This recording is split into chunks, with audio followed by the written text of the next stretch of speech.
In the quiet of our cramped Chicago apartment, studying for our med school finals, I switched off the lights to focus.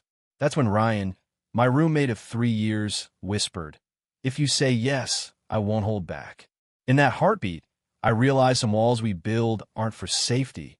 They're waiting for the right person to tear them down.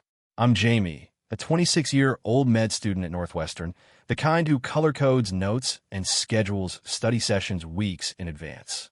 Ryan, 27, is the opposite, charismatic, brilliant, the guy who schemes a textbook once and aces exams with a grin. We've shared this apartment for 3 years, balancing my structure with his spontaneity. Our dynamic works because we respect each other's space. I thrive in the quiet of our place, while Ryan disappears to coffee shops or the library when he needs to focus. But biochemistry, our final exam, is different. It's the toughest test in our program, and even Ryan's confidence seems shaky. "Jamie," he said that Sunday night, looking up from his laptop where he'd been typing notes for hours. "This is going to sound weird, but can we study together tonight? I could use your system." I blinked, surprised. Ryan had never asked to study together before. We'd tossed around questions here and there, but full-on collaboration? That was new. "Sure," I said, curious. "What's the plan?" "Let's quiz each other, hit the major pathways, make sure we've got it locked down." His voice was steady, but there was a tension in his shoulders I hadn't noticed before. I nodded, and we set up at the kitchen table, textbooks and laptops spread out, diving into glycolysis and the Krebs cycle. For 3 hours, we were a machine, my methodical questions paired with his quick, intuitive answers. It was the best study session I'd ever had, like we'd been doing this forever. But as the night stretched on, I started noticing things I'd been pushing down for months. The way Ryan's hand brushed mine when he pointed at my notes. How he leaned closer when we debated a concept, his voice softening. The way my pulse jumped when our eyes met for too long. Around midnight, Ryan stretched, rubbing his eyes. "This lighting's killing me. Can we turn off the overheads and just use the desk lamp?" I shrugged. "Whatever helps you focus." I flicked off the main lights, leaving only the warm glow of the lamp between us. The room felt different, smaller, quieter, like the world had shrunk to just us. "Better?" I asked, sitting back down. "Much." Ryan's voice was lower now, and when I looked at him, something in his expression had shifted. "Jamie, can I ask you something?" My stomach tightened. "Sure. Why don't we ever talk about personal stuff? Like dating, relationships?" His words hung in the air, heavy with meaning I wasn't ready to face. I forced a laugh. "We're always buried in school, right?" Ryan didn't smile. He leaned back, studying me. "We're about to graduate. We've lived together for 3 years. Don't you think it's weird we know every detail of each other's study habits, but nothing about this?" He gestured vaguely between us. My heart pounded. "What do you mean?" "I mean, I don't know if you're seeing anyone. I don't know what you want." His eyes locked on mine, intense in the dim light. "Do you?" The question hit like a shockwave, and I realized this wasn't about biochemistry anymore. Ryan's question lingered in the dim glow of the desk lamp, pulling the air tight between us. "Do you?" he'd asked, his eyes searching mine, daring me to answer. My pulse hammered as I scrambled for words, caught between truth and the safety of silence. "What I want," I echoed, stalling. "I'm just trying to survive finals, Ryan." He leaned forward, elbows on the table, closing the distance between us. "That's not what I mean, and you know it." His voice was low, steady, but there was a raw edge to it, like he was teetering on a cliff. "We've been dancing around this for years, Jamie. Haven't we?" I swallowed hard, my notes on glycolysis forgotten. The study session had veered into uncharted territory, and every instinct screamed to steer back to safer ground.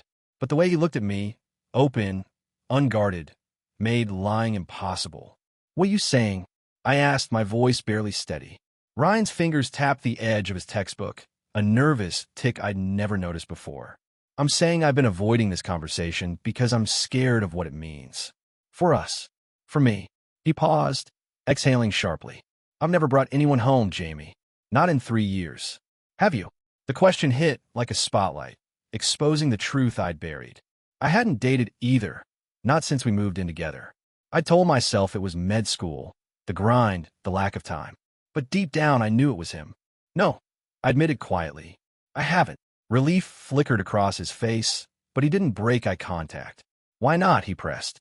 You're smart, driven, the kind of guy anyone would want. So why? My throat tightened. The words I'd never said out loud clawed their way up, demanding release. Because I didn't want anyone else, I said, the confession spilling out before I could stop it. Because it's been you, Ryan. For longer than I can admit. Time stopped.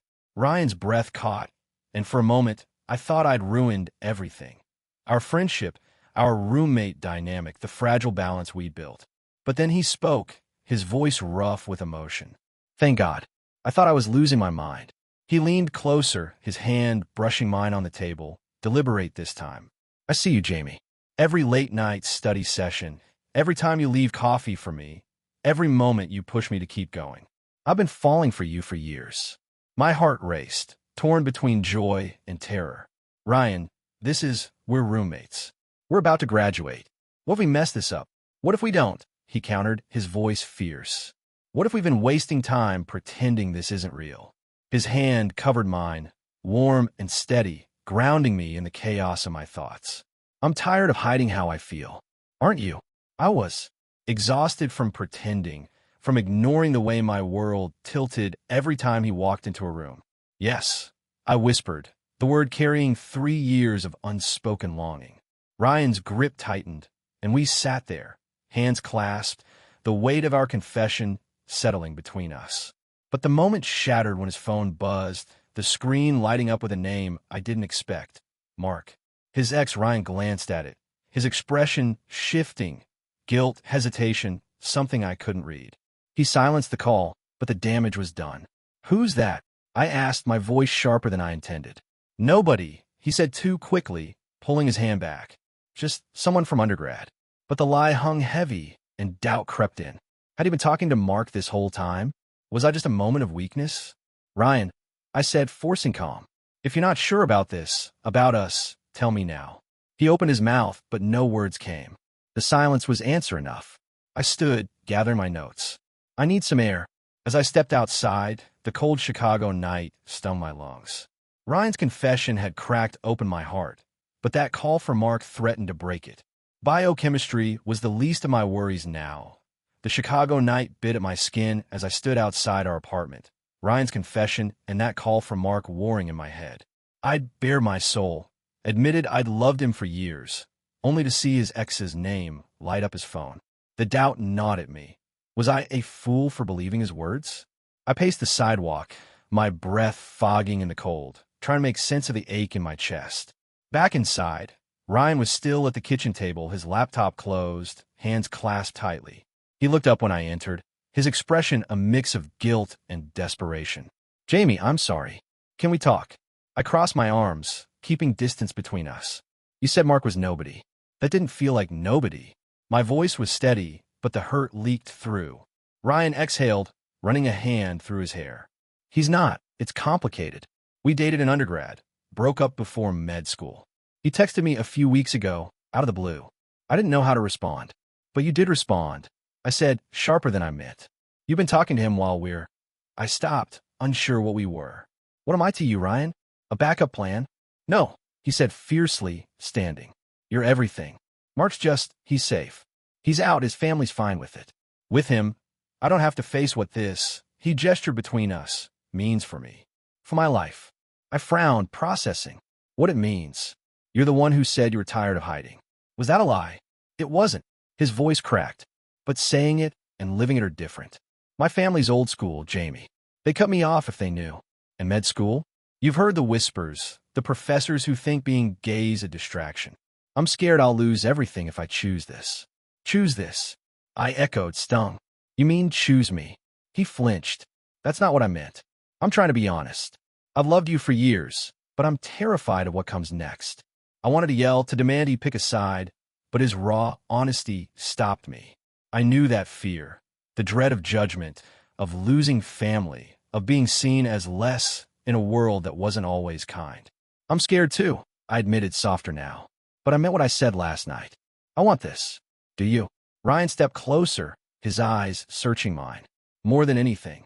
But I need time to figure out how to do this right. He reached for my hand, but I pulled back, not ready to bridge that gap.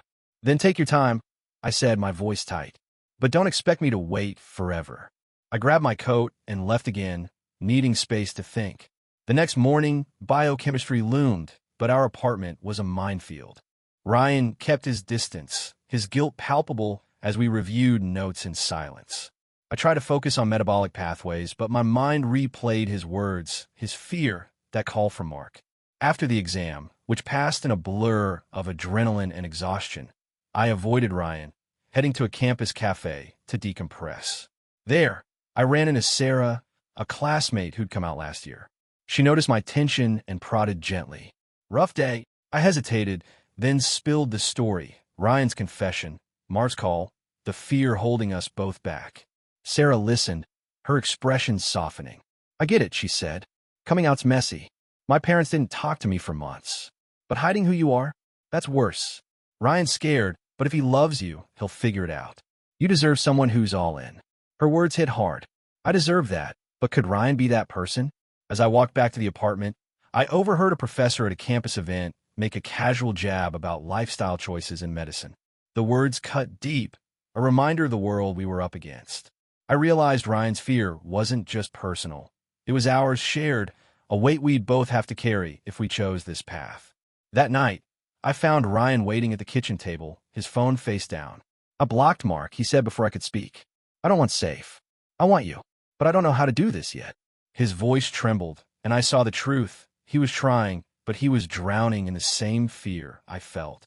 Then we figure out, I said, meeting his gaze. But you can't keep running. He nodded, and for the first time, I believe he might stay. Ryan's promise to stay echoed in my mind. But trust was fragile after Mark's call. We'd survived our biochemistry final, but the real test was here in the quiet tension of our apartment. I wanted to believe him, to bridge the gap between us, but his fear and mine loomed large. The world outside wasn't kind to people like us, and every step forward felt like a gamble. The next morning, Ryan was up early, making coffee, a peace offering in the form of my favorite blend. I meant what I said. He started, handing me a mug. I blocked Mark. I'm not running anymore. His voice was firm, but his hands shook slightly, betraying the effort it took to say it. I took the coffee, studying him. I want to believe you, Ryan, but you pulled back the second things got real. How do I know you won't do it again? He winced, setting his mug down. You don't. I can't promise I won't mess up, Jamie. But I'm trying. My family, this program, it's a lot. I need you to know I'm in, even if I'm figuring out how. His honesty disarmed me. I'd spent years hiding my own feelings, afraid of what being out would mean for my career, my family. My parents, devout and traditional, would see me as a disappointment. Ryan wasn't alone in his fear. I was just better at burying it. Okay, I said finally. But we need to be honest. No more secrets. He nodded, and for a moment we sat in silence, sipping coffee, the weight of our words settling. But the world didn't pause for us. Classes resumed, and the med school grind demanded focus. Yet, every interaction with Ryan felt charged, our hands brushing as we passed notes, our eyes meeting during study sessions. We were tiptoeing around something bigger, unsure how to cross the line without breaking. A week later, at a campus networking event, reality hit hard. A senior professor, mid-speech, made a snide remark about keeping personal lives out of medicine, his tone heavy with judgment. Whispers rippled through the crowd, and I felt Ryan tense beside me. Later, in the parking lot, he was quiet, his jaw tight. That's what I'm afraid of, he admitted. People like him. They make it feel impossible to be ourselves. I wanted to argue, to say it didn't matter, but I'd felt the sting too. It's not impossible, I said instead. It's just hard. But we're not alone. I told him about Sarah, how she faced her parents' rejection and still found her place. She said hiding's worse than the risk. I'm starting to think she's right.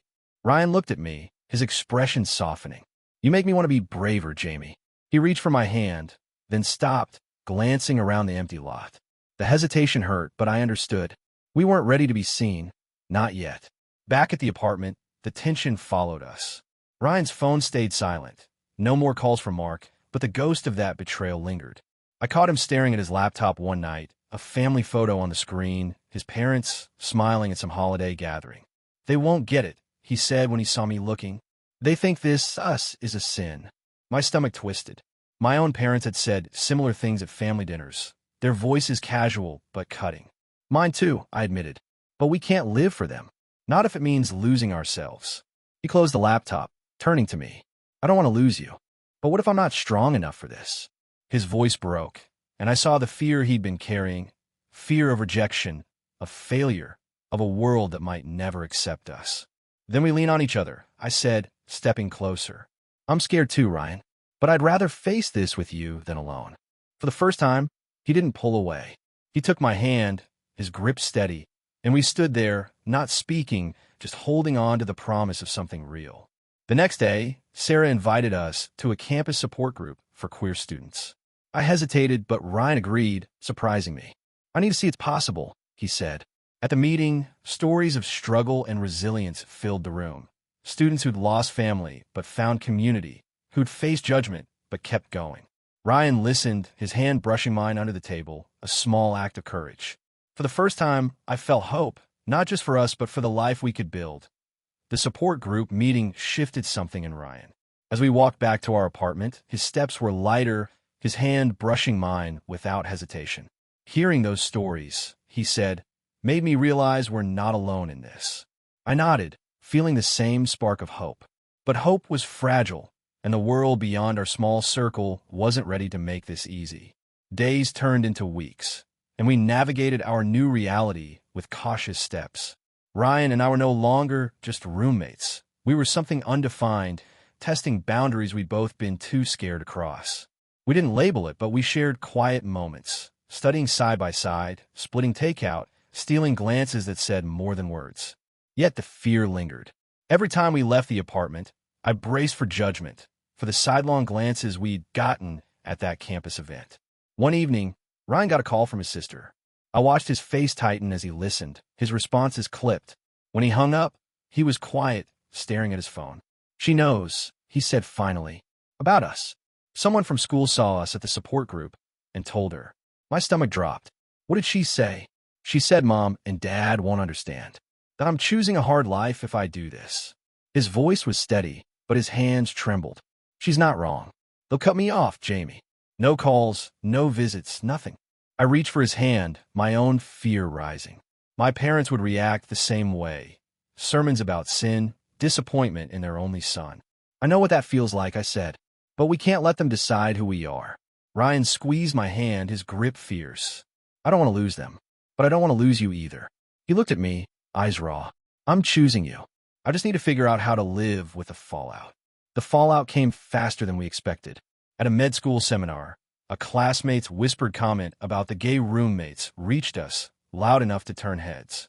Ryan froze, but I held his gaze, willing him to stay steady. Later, he admitted he'd wanted to run. I'm not ashamed of you, he said. I'm just not used to this. Me neither, I confessed. But we're in this together, right? He nodded, and for the first time, I felt like we might actually make it. Sarah became our anchor, inviting us to more support group meetings, introducing us to others who'd faced the same battles. Their stories of rejection, resilience, and chosen families gave us a roadmap. One night, after a meeting, Ryan spoke up, sharing his fear of losing his family. The group listened, offering advice, not judgment. A senior student pulled us aside, saying, "You'll build a new family. It won't replace the old one, but it'll be enough." Graduation loomed, and with it, decisions about our future. Ryan and I both landed residencies in Chicago, a small victory that kept us in the same city. But the real test came when Ryan called his parents. I sat beside him, listening as he told them about us. The silence on the other end was deafening, followed by his mother's sharp words. "You're throwing away everything we gave you." They hung up, and Ryan didn't speak for hours. That night, he broke. "They're gone," he said, voice hollow. I held him, my own heart aching for the family I knew I'd lose too when I told them. But in that moment, we were enough for each other. "We'll build something new," I said, echoing the student's words. Together. Months later, we were working in Chicago's clinics, openly together despite the occasional stares. Ryan's family hadn't called, but he found peace in small acts, mentoring a queer intern, speaking up when a colleague made a careless remark. I told my parents, and their silence matched Ryan's, but Sarah and our new community filled the gap. As we stood on the hospital roof, one evening, watching the city lights, Ryan took my hand. "I was scared I'd lose everything," he said, "but I gained more than I thought possible. I squeezed his hand, feeling the weight of our journey. Love wasn't just courage. It was defiance, a choice to build a life worth living, no matter the cost.